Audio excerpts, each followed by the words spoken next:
Hi everyone, thanks for inviting me to share with you for the DYA National Conference. I wish I could be there live with you, but I'm actually at the Yale Outdoor Center with a group of students because we'd already committed to this several months ago. So I'm sorry I won't be able to be there, but I am with you in spirit. I recently spent a week at a conference with other men and women religious, and we were trying to figure out what does it mean to be religious in the 21st century. Theologian and biblical scholar Sandra Schneiders proposed that religious are supposed to create an alternate world within the world that we live in.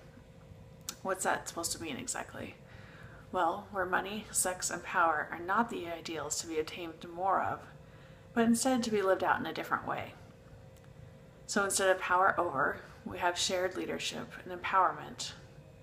Instead of wealth and greediness, we share resources based on the fact that all we have is a gift from God. And, well, I'll let you figure out the sex part. Although this is specific to men and women religious who profess vows, I want to suggest that these are also the areas where young lay Dominicans can offer hope in the world. Of the three, money, sex, and power, let me start with the alternate to sex.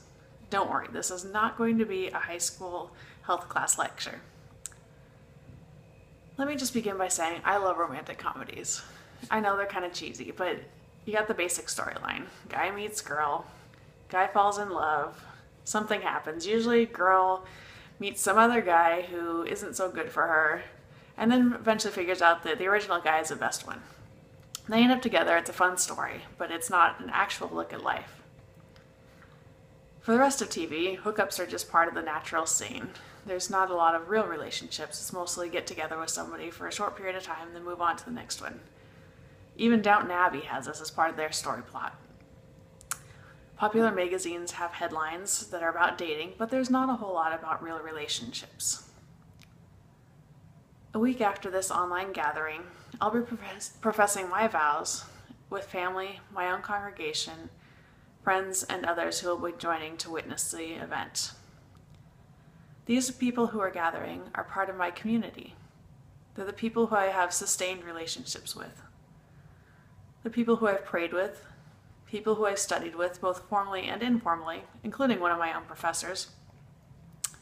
They're people who I'm serving with in ministry and have served with in the past. As you preach, what are the places of real community in your life? How do you preach the good news?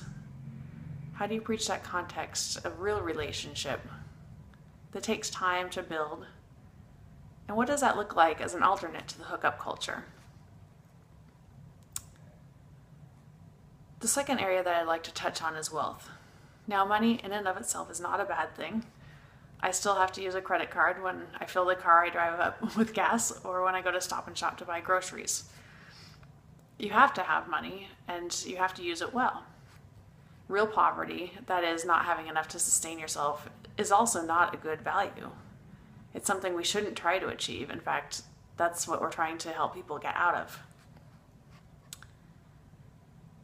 We have poverty in this way, but we're blessed with all kinds of other gifts as well.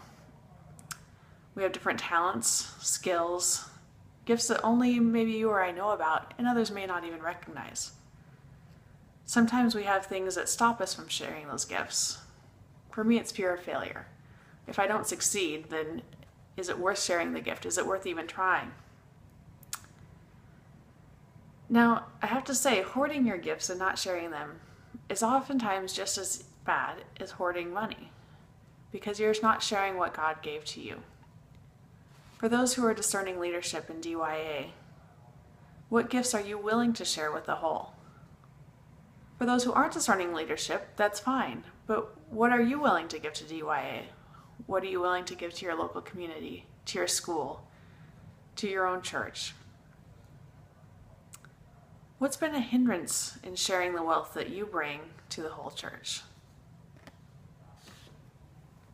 The third area that I'd like to look at is power. Our culture pushes the race to the top, running for office, control with positions of power. Dominic was in many ways the antithesis to this. He encouraged education among all the members so that all would have knowledge. He named his group of followers the Order of Preachers, and in fact, he'd probably be scandalized that we call ourselves Dominicans after him. He even tried to resign as the master of the order. And although it wasn't accepted, he instituted a governance system that meant that leadership was elected from among the brothers, and in my own case, among the sisters. Sharing leadership is oftentimes a challenge, especially when you're the one who had the idea to begin with. You had the great idea, you put it into place, and now if you turn it over, what might happen? Might it grow? Might it fail? It's sometimes hard to let go of that vision and let go of the control over it.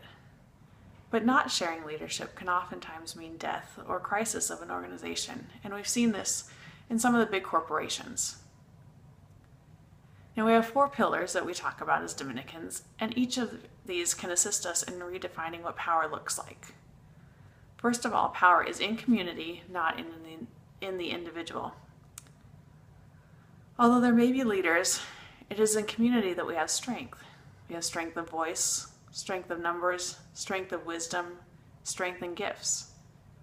Secondly, power is in our personal and communal prayer. In praying, we admit that we don't know everything and we don't have control over everything. We have to turn our trust over to God and allow God to show us the way. Third, our power is in our study. Through studying the signs of the times, Scripture, and the world around us, we gain knowledge. This knowledge is a power that we can use in making wise decisions. NBC television has used the phrase, "the more you know," to deliver their public service announcements for years. And really, they use that phrase because they know that knowledge does equal power. Finally, power is in our preaching. Through direct service, through preaching with our words, we have the power that Jesus consistently talks about, which is love of God and love of neighbor. How do you use your power?